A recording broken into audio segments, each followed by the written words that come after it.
여호수아 3장 1절에서 6절 말씀까지입니다. 여호수아 3장 1절에서 6절 말씀까지 우리 한 절씩 교독하시고 마지막 6절은 함께 합독하며 나아가시겠습니다. 또 여호수아가 아침에 일찍이 일어나서 그와 모든 이스라엘 자손들과 더불어 시딤에서 떠나 요단에 이르러 건너가기 전에 거기서 유숙하니라. 백성에게 명령하여 이르되 너희는 레위 사람 제사장들이 너희 하나님 여호와의 언약궤 매는 것을 보거든 너희가 있는 곳을 떠나 그 뒤를 따르라.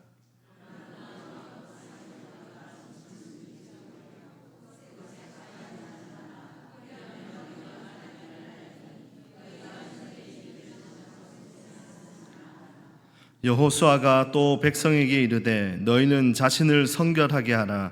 여호와께서 내일 너희 가운데에 기이한 일들을 행하시리라. 여호수아가 또 제사장들에게 말하여 이르되 언약궤를 메고 백성의 앞에서 가너라.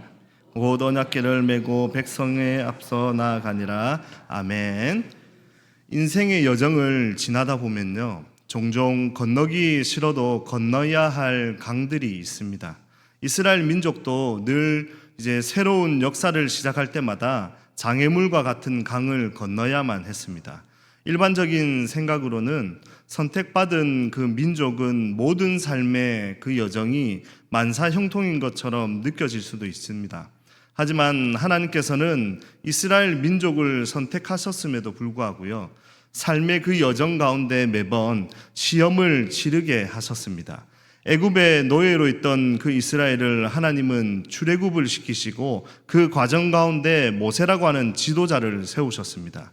그의 지도 아래 이스라엘 백성들은 광야 생활을 잘 견뎌왔습니다.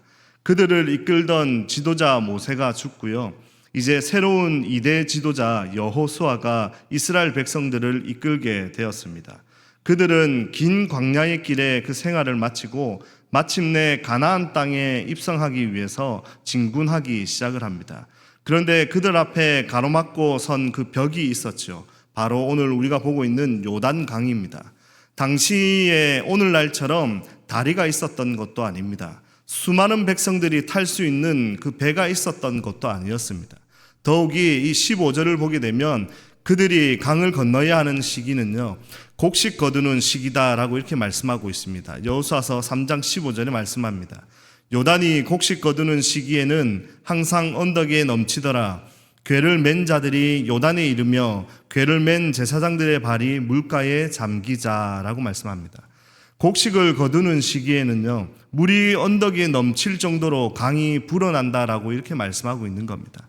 이 요단강의 수위는요, 4월 그 보리 수확철에 가장 높아지는 시기였습니다. 그 시기에 그 요단강의 물이 급격하게 늘어나서 강을 건너는 것조차 쉽지 않은 시기였습니다. 이스라엘 백성들이 서 있는 곳은 아브라함에게 주시겠다라고 약속하셨던 땅이 눈앞에 있던 곳입니다. 그곳을 넘어가기만 하면 하나님께서 약속하셨던 땅을 밟을 수가 있습니다. 그런데 그 불어난 강물로 인해서 그들은 그곳으로 넘어가지를 못하는 겁니다. 하나님은요, 이상하리만큼 이제 이스라엘 백성들을 왜 이렇게 어렵게 인도하시는지 모르겠습니다. 출애굽 시키시는 그 과정도 한번 보십시오. 홍해가 가로막고 있었습니다. 그리고 가나안 땅에 진입하기 전까지는 광야라고 하는 그 사막으로만 인도하셨습니다. 사람이 살지 못할 곳에 살아야만 했습니다. 그리고 정상적으로 다니는 그 통로나 길을 외면하고 강을 가르고 광야를 가로질러서 이곳까지 오게 하셨습니다. 그런데 사실 우리 인생이 그렇지 않습니까? 우리 인생에는 늘 고비들이 있습니다. 시험을 치러야 할 때도 있습니다. 물질의 그 고비를 넘겨야 할 때도 있죠. 그리고 어떤 사업을 하거나 일을 추진할 때의 그 막막함의 그 불안함들이 우리에게 있다라고 하는 겁니다. 이런 형편에 처하게 되면 우리는 마치 우리 자신이 홍해나 그리고 광야나 요단강 앞에 서 있는 것처럼 느껴질 때가 참 많습니다. 도무지 길이나 수단은 보이지 않지만 어떻게 해서든지 그곳을 건너가야 하는 그 막막함이 우리 앞에 놓여 있다라고 하는 거죠. 그래서 성경을 보면 이스라엘 백성들이 걷고 있는 이 길이 마치 우리 인생길을 축소판처럼 보여주시는 것만 같습니다. 여러분들의 인생 가운데 이 장애물을 돌파할 수 있는 이 길들이 있으십니까? 있다면 어떻게 그 길들을 인도하고 돌파해 나가십니까? 여러분들은 어디에서 그 문제들을 해결해 나가십니까? 내 힘과 내 능력으로 문제를 해결하려고 하십니까? 그래서 그 문제들이요, 여러분들의 손으로 혹시 해결이 되셨습니까? 결코 여러분들의 그 손으로 그 문제들을 해결해 나가지 못하셨을 겁니다. 그렇다면 그 문제를 돌파할 수 있는 길은 우리에게 어디에 있을까요? 첫째는요, 여기까지 인도하신 분은 하나님이시다라고 하는 사실을 기억하는 겁니다. 하나님의 인도하심에는 실수가 없습니다.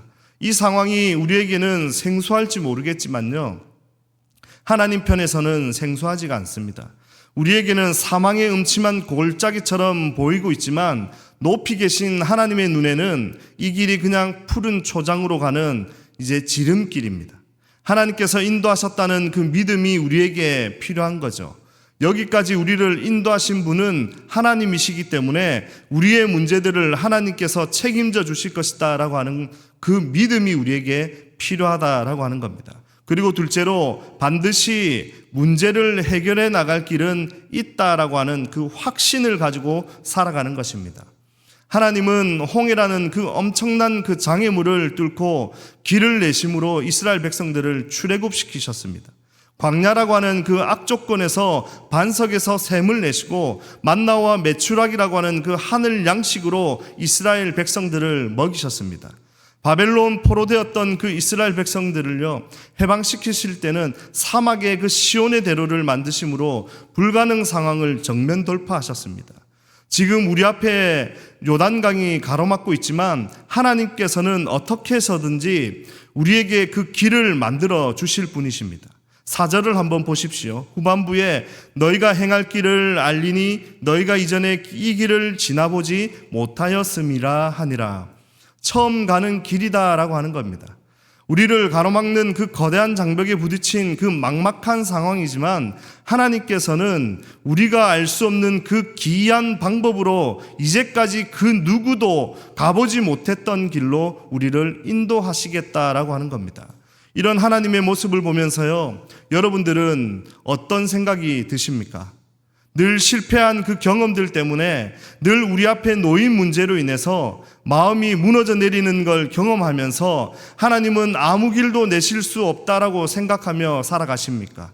아무것도 해결해 주실 수 있는 분이 아니다라고 생각하면서 그렇게 살아가십니까? 그래서 늘 좌절하고 불안해하고 근심하고 염려가 내 마음에서 떠나질 않고 그렇게 살아가십니까? 네, 솔직한 우리의 마음은요, 한 번도 지나보지 못한 그 길을 걸어가야 하는 것이 두렵고요, 하나님께서 그 길을 여실까 하는 생각이 많이 드는 것이 우리의 솔직한 심정입니다. 그래서 우리는 그 길을 뚫고 나가는 것이 매우 힘겹기만 하고 우리의 삶이 너무 힘들고 지쳐버려서 마치 그냥 거대한 벽 앞에 우리를 내버려 두는 것만 같은 그런 마음이 들 때가 너무나도 많이 있다는 겁니다. 그러나 4절의 말씀처럼요, 우리가 걸어가야 할 길은 반드시 있다라고 하는 사실을 믿으시길 바랍니다. 보이지 않는 것 같지만 그 길이 우리에게는 있습니다. 오늘 말씀을 통해서 저와 여러분이 이 요단강을 뚫고 믿음으로 전진하는 은혜를 누리시기를 주의 이름으로 축복합니다. 그렇다면 우리의 그 요단강처럼 길이 없을 것만 같고 뚫려지지 않을 것만 같은 문제들을 어떻게 해결해 나갈 수 있을까요? 우리 5절을 함께 한번 읽어봤으면 좋겠습니다. 여호수아가 또 백성에게 이르되 너희는 자신을 성결하게 하라.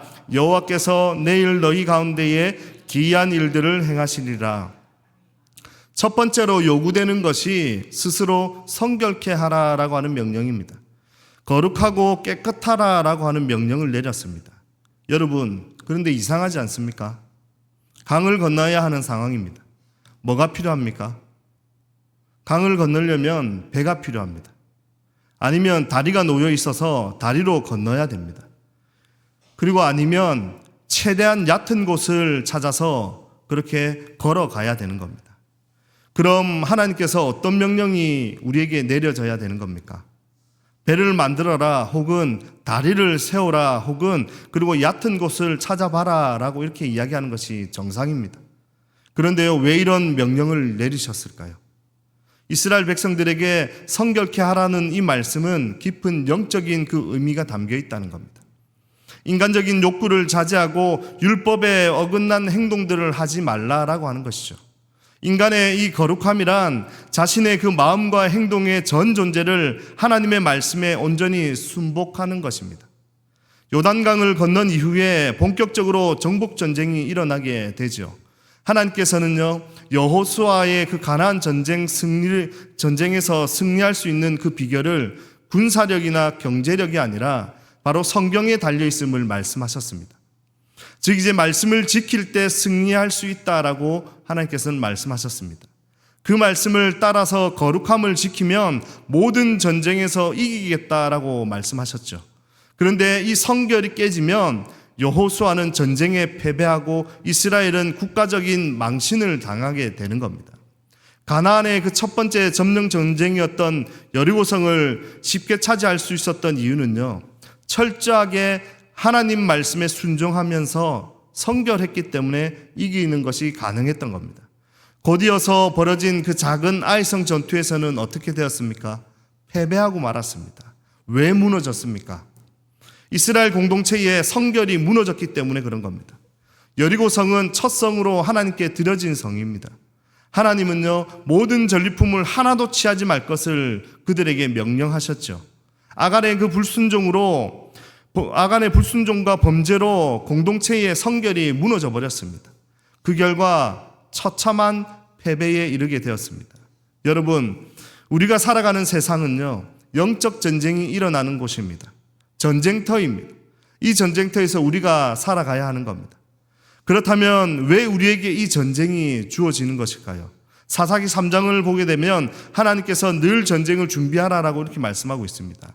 여호와께서 가나안의 모든 전쟁들을 알지 못한 이스라엘을 시험하려 하시며 이스라엘 자손의 세대 중에 아직 전쟁을 알지 못하는 자들에게 그것을 가르쳐 알게 하려 하사 남겨두신 이방 민족들은 블레셋 5 군주들과 모든 가나안 족속과 시돈 족속과 바알 헤르몬 산에서부터 하맛 입구까지 레바논 산에 거주하는 히위 족속이라. 하나님은요, 이스라엘 백성들에게 언제나 전쟁을 준비하도록 하신 겁니다. 이스라엘 백성들에게 안정적이고 편안하게 쉬는 생활을 가르친 것이 아니라 전쟁을 연습하는 삶을 그들에게 가르치셨다라고 하는 거죠. 전쟁은요, 항상 우리 곁에 있는 겁니다. 여러분들에게 어떤 전쟁이 있으십니까? 불안으로부터의 전쟁이 있으십니까? 두려움으로부터의 전쟁이 있으십니까? 불확실한 그 미래에 대한 전쟁들이 있으십니까? 그 전쟁에 이기기 위해서 여러분들은 무엇을 준비하고 있으십니까? 이스라엘 백성이 전쟁에 이기기 위해서 준비했던 것은요, 하나님의 명령을 따르는 훈련이었습니다. 이스라엘 백성들에게 있어서 전쟁에서 승리할 수 있는 그 비결은 바로 예배였습니다. 우리의 전쟁은 창과 칼을 준비하는 것이 아니라 하나님의 명령을 따르는 것, 하나님 앞에 예배하는 것이 우리에게 최고의 무기가 된다는 겁니다. 그리스도인은 날마다 전쟁을 연습하는 삶입니다. 세상과의 전쟁, 육신과의 전쟁, 그리고 정력과의 전쟁, 사단과의 전쟁에서 승리하기 위해서는 예배 훈련이 우리에게 필요한 것입니다. 예배는 영적 전쟁의 최고의 무기입니다. 하나님은 우리가 예배를 통해 승리하게 하시고 정복하게 하시고 어려움을 극복하게 하시는 우리가 되기를 원하시는 겁니다. 그러기 위해서 우리는 영적 전쟁에서 승리해야만 하는 겁니다. 영적 전쟁에서 승리하기 위해서는요, 예배하는 생활을 최선을 다해야 하는 겁니다. 승리의 기쁨을 누리는 그날을 바라보며 하나님을 예배하는 참된 예배자가 되어야 한다는 겁니다. 우리가 예배 드릴 때 영적 전쟁에서 승리할 수 있는 것입니다. 왜 그렇습니까? 이 전쟁은 우리에게 속한 것이 아니기 때문입니다. 여호와께 속한 것이기 때문에 그런 겁니다. 싸움을 행하시는 분도 여호와 하나님이십니다. 전쟁에서 승리케 하시는 분도 여호와 하나님이십니다. 다윗의 고백을 한번 보십시오. 사무엘상 17장 47절 우리 함께 읽어보도록 하겠습니다. 시작.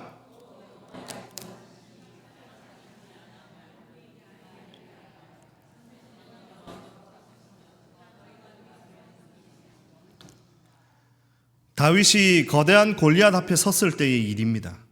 이스라엘 백성들은 훈련된 군사들이었죠. 그런데 골리앗이라고 하는 그 벽 앞에 섰을 때 벌벌벌 떨었습니다. 하지만 그 작고 왜소하고 그리고 훈련도 제대로 받지 못했던 다윗이 그 벽과 같은 골리앗 앞에 섰을 때 전심을 다해서 선포하고 있는 겁니다. 전쟁은 우리를 지켜주시는 여호와 하나님께 속한 것이다 라고 하는 거죠. 다윗이 어떻게 이렇게 강단 있는 그 모습을 보여주고 있습니까? 그는 예배하는 삶을 살았기 때문에 가능한 것입니다. 오늘 말씀을 다시 보면 이스라엘 백성들이 요단을 건너는 것, 그 모든 것이 여호와 하나님께 속한 것이다 라고 하는 겁니다. 여호와께 속한 자들은 어떤 자들이죠? 구별된 자들입니다. 구별되었다라고 하는 것은 세상과 다른 길을 걷겠다라고 하는 그런 의미입니다. 거룩하신 하나님께서 몸소 나타나셨는데 내 모습이 더러운 모습이 되면요, 하나님께서 우리 곁에 거할 수가 없다는 겁니다. 성결케 하는 삶은 말씀에 따라서 죄를 짓지 않으려는 의지적 노력이 필요한 겁니다. 사람들은요, 의외로 많은 죄를 짓습니다. 예를 들어서 위기를 만날 때 사람들이 자신의 그 지식을 짜내서 비정상적인 방법으로 그 어려움들을 해결하려고 하는 것들입니다. 지금 현재는 우리가 살아가는 이 시대는요, 황금 만능주의 시대에 우리가 살아가고 있습니다. 돈과 성공을 삶의 그 가장 중요한 가치로 여기는 시대에 지금 현재 우리가 살아가고 있습니다. 돈이면 성공이면 무엇이든지 할 수 있다는 그 사고방식을 가지고 살아가는 시대입니다. 돈과 성공 앞에서 양심을 다 팔아먹는 시대에 우리가 살아가고 있다는 겁니다. 이런 삶은 하나님께서 원하시는 삶의 그 길이 아닙니다. 설사 이렇게 성공했다 할지라도 그 결말이 좋지 못한 것을 많이 볼 수 있습니다. 어려울 때일수록 우리는 정직한 모습으로 살아가려고 노력해야 합니다. 우리는 하나님을 향한 올바른 방향으로 나아가야 하는 것이죠. 어려울수록 더 돌아가라라고 하는 말이 있지 않습니까? 우리가 어렵고 힘든 일이 있을 때라도 우리의 얕은 지식으로 해결해 나가는 삶이 아니라 하나님을 바라보면서 그 문제를 하나님 앞에 가져가야 한다는 겁니다. 우리의 문제를 하나님께 가지고 나아갈 때 그 문제는 우리의 문제가 아니라 바로 하나님 아버지의 문제가 되는 겁니다. 스스로 자신을 성결하게 하고 하나님과 사람들 앞에 책임 있는 존재로 우리가 살아가야 한다는 겁니다. 그리스도인들에게 그 요단강을 건널 수 있고 돌파할 수 있는 힘은 바로 하나님 앞에 거룩하게 나아가는 삶임을 기억하시길 바랍니다.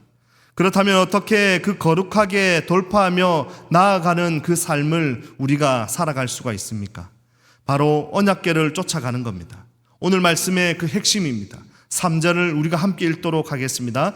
백성에게 명령하여 이르되 너희는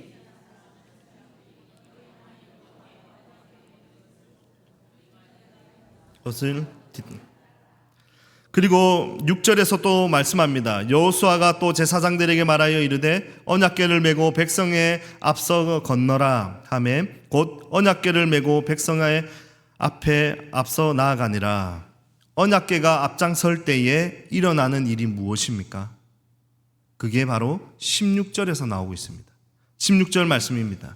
곧 위에서부터 흘러내리던 물이 그쳐서 사르단에 가까운 매우 멀리 있는 아담 성읍 변두리에 일어나 한 곳에 쌓이고 아라바의 바다 여매로 향하여 흘러가는 물은 온전히 끊어지매 백성이 여리고 앞으로 바로 건널세.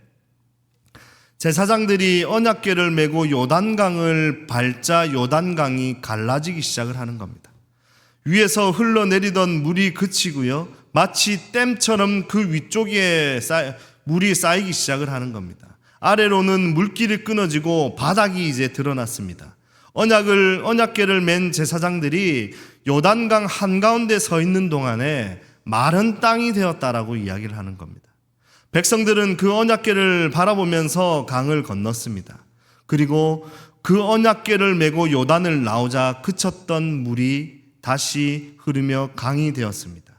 언약궤는요, 하나님의 임재를 상징하는 겁니다. 광야에서는 구름 기둥과 불 기둥으로 하나님께서 인도하셨습니다. 이제는 언약궤로 그들을 인도하고 계시는 거죠. 둘 사이에 무슨 차이가 있을까요? 하나님의 임재라고 하는 면에서는 다 같지만 그 형식에서만 다릅니다. 하나는 가시적으로 보이는 형상이 이끌어 갔습니다. 그러나 언약궤는 보이지 않는 말씀이 우리를 이끌고 가고 있다는 사실입니다. 언약궤는 언약의 말씀이 들어있는 궤입니다. 말씀을 상징하는 그 10계명 돌판이 언약궤 안에 들어있는 겁니다. 이제 이스라엘 백성들과 우리를 인도하시는 하나님은 우리를 말씀으로 임재하시고 인도하시는 겁니다. 요단강을 돌파하는 그 비결은 바로 말씀을 따라 살고 말씀에 순종할 때 이루어진다는 겁니다. 사랑하는 성도 여러분, 여러분의 그 인생 앞에 요단강이 가로막고 있습니까? 이 강을 돌파하는 최고의 비결은 말씀을 가까이 하는 삶입니다. 하나님께서는 분명히 말씀하셨죠. 여호수아 1장 8절에서 말씀합니다. 이 율법책을 내 입에서 떠나지 말게 하며 주야로 그것을 묵상하여 그 안에 기록된 대로 다 지켜 행하라. 그리하면 내 길이 평탄하게 될 것이며 네가 형통하리라. 언약궤라고 하는 그 말씀이 요단강을 밟는 순간 강물이 평탄한 그 길이 되고 열렸습니다. 말씀이 왜 이렇게 우리의 그 길을 평탄하게 열어주는 것입니까? 요한복음 1장 1절에서 말씀하고 있죠. 태초에 말씀이 계시니라. 이 말씀이 하나님과 함께 계셨으니 이 말씀은 곧 하나님이시라. 우리는 말씀 속에서 예수 그리스도를 발견하게 되는 겁니다. 예수 그리스도께서 우리를 인도해 나가신다는 겁니다. 주님은 우리에게 말씀하시죠. 요한복음 14장 6절에서 예수께서 이르시되 내가 곧 길이요 진리요 생명이니 나로 말미암지 않고는 아버지께로 올 자가 없느니라. 예수님을 발견할 때 우리는 그 길을 찾는 것과 같은 겁니다. 예수님이 곧 길이요 진리요 생명이십니다. 우리 앞에 놓여있는 이 요단강을 건너는 이 비결은 이 예수님만 바라보고 그분만 찬양하고 그분만 예배할 때 우리의 모든 문제들이 해결될 줄 믿습니다. 마지막으로 제가 한 분 이야기를 소개하면서 설교를 마치려고 합니다. 1950년 그 6월 25일 전쟁이 일어나고 우리 대한민국은 세계에서 가장 못 사는 나라가 되었습니다. 그런데 이 엄청난 경제 성장을 통해서 지금은 세계 10위 안에 들어가는 경제 대국이 되었죠. 대한민국이 세계 경제 대국으로 성장할 수 있었던 이유는요, 여러 가지가 있을 겁니다. 그 중에서 그 경제인들의 그 노력이 빠질 수가 없겠죠. 대한민국의 세계 경제 대국으로 성장할 수 있도록 만들었다고 할 수 있는 기업인 한 분을 제가 소개하도록 하겠습니다. 누구냐면 현대가를 세웠던 고 정주영 회장입니다. 그분이 현대중공업을 세울 때 이야기입니다. 많이 들어보셨을 겁니다. 정주영 회장이요, 조선소를 만들겠다라고 그 회사 임직원들에게 이제 선포를 합니다. 그런데 그 회사 내부에서 웅성웅성대기 시작을 하죠. 우리가 무슨 경험이 있다고 조선소를 꿈꾸냐는 그 회의론이 거의 지배적이었습니다. 이유는요, 기술력도 없고 큰 배를 만들 수 있는 그 자본도 없었기 때문입니다. 그런데 정주영 회장은 그 배를 수주받아 오기 위해서요, 외국으로 나갔습니다. 미국과 일본으로 그리고 유럽으로 출장을 갔는데 거기 은행 직원들에게 이런 이야기를 듣게 됩니다. 너희는 후진국이고 너희 나라는 그런 배를 만들 능력이 안 된다는 그런 이야기를 듣게 되는 겁니다. 그런 이야기를 들으면서까지 정주영 회장은요, 돈을 빌렸고 기어코 배를 만들었습니다. 이후에 대한민국의 그 조선업은 그 최강국이다라고 할 정도로 강세를 보이기 시작을 했죠. 정주영 회장님이요, 조선소를 설립하는 그 과정 중에 직원들에게 남긴 유명한 명언이 있습니다. 뭔지 대부분 다 알고 계실 겁니다. 이봐, 해보기는 했어. 이봐, 해보기는 했어. 라고 하는 겁니다. 여러분의 삶 가운데 정말로 하나님의 말씀에 순종하는 삶을 살아보셨습니까? 하나님께서 우리에게 지금 묻고 있는 겁니다. 나를 믿고 따라와 보기나 했니? 내가 너희들 앞에 막혀있는 그 요단강을 뚫어줄 수 있는 유일한 존재인데 너희들은 나를 믿고 따라오기나 했니? 라고 하는 겁니다. 내가 너희에게 준 말씀을 순종하면 나를 믿고 따라와봐. 그럼 내가 한 번도 가보지 못한 그 길을 열어줄 거야 라고 하는 그 하나님의 음성이 들리지 않습니까? 여러분, 우리 하나님의 말씀에 우리 반응하십시다. 우리 그 하나님의 그 말씀을 따라 살아갈 때 이스라엘 백성들을 지켜주시고 보호해 주시던 그 구름 기둥과 불 기둥의 그 기적을 우리가 경험하는 은혜를 우리 함께 누려보십시다.